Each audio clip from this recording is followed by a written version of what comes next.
નમસ્કાર સાથી મિત્રો, વાત કરીશું આપણે કે અત્યારે સ્થાનિક સ્વરાજ્યની ઇલેક્શન જે યોજાઈ અને ખાસ કરીને વાત કરીએ તો છોટાઉદેપુર જિલ્લામાં આ જે ઇલેક્શનને લઈને ખૂબ ચર્ચા ચાલી હતી, કારણ કે છોટાઉદેપુર જિલ્લો એક આખો ટ્રાઇબલ એરિયો છે. ટ્રાઇબલ એરિયાની અંદર આમ આદમી પાર્ટીને લોકોએ ખાસ કરીને વિશ્વાસ આપ્યો અને જે આ ઇલેક્શનમાં ભારતીય જનતા પાર્ટીની સરખામણીમાં આમ આદમી પાર્ટી ગઈ. એટલે મિત્રો, સ્વાભાવિક છે કે આવનારા ઇલેક્શનમાં હજી ફેરબદલી થઈ શકે છે. જે સ્થાનિક સ્વરાજ્યની ઇલેક્શનમાં આમ આદમી પાર્ટીનો જે રેકોર્ડ અત્યારે જોવા મળ્યો છે એ આવનારી 2027ની વિધાનસભાની ચૂંટણીમાં પણ લોકો બદલાવ લાવવાની કોશિશ કરશે. જી હા મિત્રો, અત્યારે જે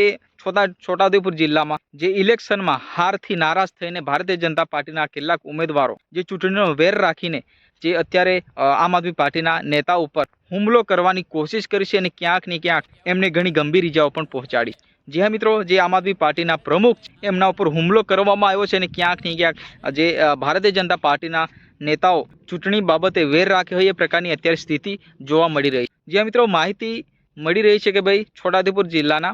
પ્રમુખ એમના ઉપર હુમલો કરવાની કોશિશ કરી છે.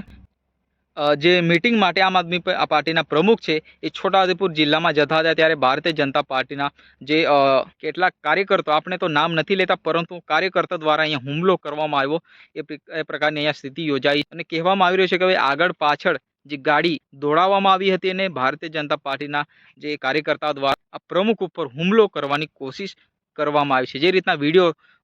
બતાવી રહ્યો છું, વિડીયોમાં તમે જોઈ શકો ભાઈ ગાડીને કેટલું નુકસાન પહોંચાડ્યું છે અને ક્યાંક ને ક્યાંક આગળ પાછળ ગાડી રાખીને અહીંયા ઠોકવામાં આવી. ગાડીને પણ ઘણું નુકસાન થયું છે, જે આગળ પાછળ ડેમેજ થયું છે. તો મિત્રો, છોટાઉદેપુર જિલ્લામાં આ જે ચૂંટણીને લઈને આ ચર્ચા ચાલી હતી ને ક્યાંક ને ક્યાંક અત્યારે એનો બદલો પણ ક્યાંક ને ક્યાંક ભારતીય જનતા પાર્ટીના જે કાર્યકર્તાઓ લઈ રહ્યા છે. પરંતુ મિત્રો, આપણે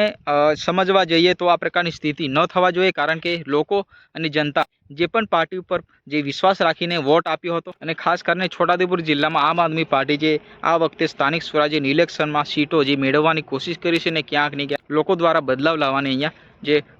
કોશિશ છે અહીંયા